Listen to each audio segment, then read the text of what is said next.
I spent 9 years working in banking, surrounded by high earners, complex investments, and people who supposedly understood money. I had the finance degree, the accounting qualification, the investment banking career, yet some of my worst financial decisions happened during that exact time. Not because I didn't understand money, but because understanding money and managing your own behavior around it are two completely different skills, and nobody teaches you the second. So in this video, I thought it'd be interesting to walk you through my biggest money mistakes I made during my years in banking, the ones that cost me time, cost me stress, and more money than I'd like to admit. And I'll share with you what I'll do differently now. Because if someone working in finance can fall into these traps, it is very likely you might be drifting towards a few of them too. So let's start with the first one, confusing income with wealth. When my income jumped after getting into banking, I very quickly felt like I'd made it. I wasn't used to earning that much, and suddenly things that used to feel expensive didn't anymore. I'd buy a coffee on my way into work every single morning. I'd pop into a cafe for lunch and order what I wanted without even thinking twice about it. I'd meet up with friends in the evening and pay for some social plans. I didn't keep track of any of this spending because as far as I was concerned, I didn't need to. But what I didn't consider was how dependent I was on my income and how quickly that income could disappear. It was only when I actually started thinking about doing a career transition that I really acknowledged how much I'd wasted. I could have spent the last few years saving, investing, building proper cash buffers. If you relate to this, maybe you're earning more than you used to. Maybe your expenses are somewhat low and you could spend a bit more freely. If you're in that place, I really recommend pausing and really thinking about what you want to do with your life and what your life trajectory looks like. Ask yourself, what would happen if you lost your job or you were unable to work due to an illness or a change in industry, or if you wanted to later on down the line change your career path? Would you be able to, or do you have the financial means to be able to make such decisions or to make sure you're financially equipped during these situations? I'm not saying this to scare you, but I'm saying it because I wish someone had said it to me sooner. You don't want to be dependent on your income forever. Number 2, underestimating the emotional side of money. Working in banking teaches you a lot about numbers, but very little about how your emotions quietly drive your financial decisions. And this one caught me off guard more than almost anything else. When I was stressed, I'd spend to feel better. When I felt behind, I'd make impulsive financial decisions just to feel like I was doing something. When things felt uncertain, I'd either freeze completely or overcorrect. None of it was rational, but it felt rational in the moment. And that's exactly the problem. The emotional side of money is something most people never examine. But if you don't understand your triggers, what makes you spend, what makes you avoid, what makes you panic, you'll keep making the same decisions on autopilot. If you relate to this, the most useful thing you can do is start noticing the feeling that comes just before financial decisions. Are you anxious? Are you bored? Are you trying to keep up with someone? Just becoming aware of that pattern is more powerful than any budgeting system out there because it gets to the root of the behavior rather than just trying to manage the symptoms. The goal isn't to remove emotion from your finances entirely, is to make sure your decisions are guided by your actual values, not just how you're feeling on a Tuesday afternoon. Number 3, cutting corners on investing in my health. This is one of my biggest regrets still to this day, and it's prioritizing my work over my health. Like many 20-somethings, I thought I was invincible. I treated my health like something I could deal with later. Long hours, poor sleep, rushed meals, skipping checkups, and I justified all of it because I was too busy focusing on my career. It was only when I approached my 30s that it really dawned on me how damaging that attitude had been. I realized that even if I changed my ways immediately, all the bad habits that I built up over the years could continue to have an impact on my health for years to come. And so if this sounds familiar, this is your sign to start investing in your health just as much as you would invest in your job. Actually, maybe even invest in your health more because you'll have this body for the rest of your life. You can't just get a new one when it suits you. Even small changes count. A healthier diet, a better desk setup, rest without guilt, getting things checked sooner rather than later. Maybe it's time to invest in that expensive gym membership or invest in that nice gym outfit or workout wear, because if it means you'll work out more or you'll use that thing more, it is worth it. Number 4, waiting for the perfect moment to start. There were so many things I delayed because I wanted the timing to feel right. I knew I needed to be investing, but I was convinced I didn't know enough. So I kept telling myself, I will start soon. The problem is that soon has a habit of never arriving. And 1 year of not investing turned into 2 and then 3. And the painful truth was that waiting didn't make me a better investor. It just meant I missed out on 3 years of compounding, 3 years of my money doing nothing when it could have been working for me. And this is it. Every month you don't start is a month that you can't get back. I won't go into much detail here, as I have a completely free workshop coming up where I explain everything from how to invest and what to invest in. The last time I held this workshop, over 35,000 people registered.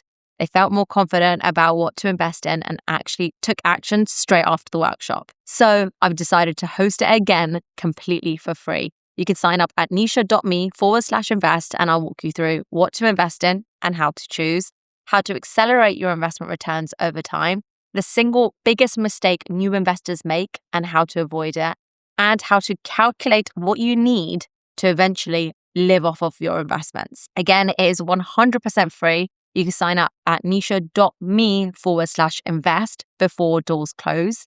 That's nischa.me/invest. Moving on to number 5, which is investing in individual stocks and chasing trends early on. When I did eventually start investing, I made a mistake that many beginners make. I had far too much confidence in my abilities and started buying individual stocks in companies I expected to do well. And it's funny because so many of us put investing off for years, convinced that we don't know enough, and then we start investing and very quickly we assume that we're experts. This is known as a Dunning-Kruger effect, which is basically when we have limited knowledge or competence in a particular subject and greatly overestimate our wisdom and our abilities in it. It's as if the less we know, the more we think we know. What I didn't realize at the time is that many of my early investment decisions were driven by excitement and fear of missing out, not by a clear plan. I didn't lose too much money on those investments, thankfully, but they did cost me peace of mind. I was checking prices constantly. I was tying my mood to things I couldn't and didn't need to control. So if you're early in your investing journey or you haven't started, my advice here would be to slow everything down. It took me a while to realize that you don't need to follow the markets, join day trading discords, or invest in the next big thing to make your money make money for you. It's actually much safer and cost effective to invest in global index funds which track hundreds of stocks at once. That way, you're not putting all your eggs in one basket or gambling with your future. Again, I go into this in so much more detail in my workshop. Number 6, scrimping on personal development early on. Instead of spending hundreds a month on coffee, clothes, travel, what I wish I had done more is investing in myself. I had everything I needed to invest in: courses, books, networking events, but it just wasn't on my radar. I kept telling myself I'll do that stuff later once I was earning a bit more or felt more established. And at the time, it felt like a responsible decision. But looking back, it was actually short-sighted. The things I avoided spending money on were the exact things that would have helped me grow faster, earn more, and feel more confident earlier on in my career. If you can relate to this, I'd start small but intentional. You definitely don't need to spend thousands on personal development. Just start with asking yourself, what would genuinely help your future self? I'm not talking about impressing other people or trying to look productive. People with more experience than you will see right through that stuff. Instead, focus on learning things that will actually move you forward. Here's the thing. Momentum isn't magic. It's systems. It's putting the right thing in place so you're not constantly starting from scratch, chasing your own tail, or doing everything the hard way. So whether you're launching something new, tightening how you sell, or finally treating your side business like your main business, that's where today's sponsor comes in, Shopify. And it's one of the platforms I use for my own business. Whether it's a side hustle or a storefront, selling locally or globally, Shopify takes the guesswork out of starting a business. You get your own AI assistant guiding you on everything: directions, reports, editing images, content ideas. Shopify, across all of these things, has you covered. So here's the question. What's one thing you could set up right now that would make the rest of your year easier? Because future you will be really grateful. So whether you're just wanting to test an idea out or you're getting serious about launching your own brand, it's never been easier to get started on shopify.com/Nischa. That's shopify.com/Nischa. Number 7, thinking a financial goalpost would arrive and fix everything. For a very long time, I believed that my happiness and general well-being all depended on reaching a set financial milestone. If you look at my earlier YouTube videos, even then I would be talking about how I wanted to hit 6 figures by 25 or 7 figures by 30. It took me a while to realize that no matter how much I saved or invested, the goalpost just keeps moving. And there's a very human reason for this. It's called the hedonic treadmill. Basically, our brains adjust to whatever we have. That new salary, bonus, savings milestone. It feels amazing for a few months, and then it becomes normal, and suddenly we want more. Even if we reach one goal, we set another, thinking it'll finally make us happy. The truth is, money does help in some ways. It eases stress, it provides security, and it does give us options, but it's not a happiness switch. Once your day-to-day needs are covered, more money mostly just increases your expectations whilst making very little difference to your day-to-day happiness if you are not aligning your money with your life goals. That's why even when we hit a goal, it rarely feels like enough if we haven't really thought about what it is we want out of our life. If this resonates at all, try to shift your focus away from just chasing numbers and towards using your money to give you a better lifestyle. You'll need to save for an emergency and invest for the future, sure, but you'll also need to work out how you would like to spend your time in the present.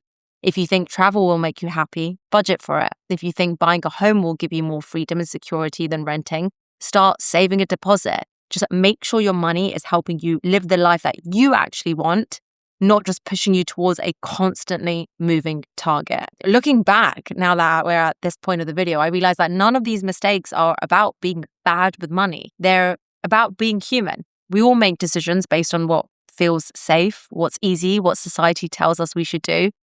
The key is recognizing those patterns early, learning from them, and making small changes that add up over time.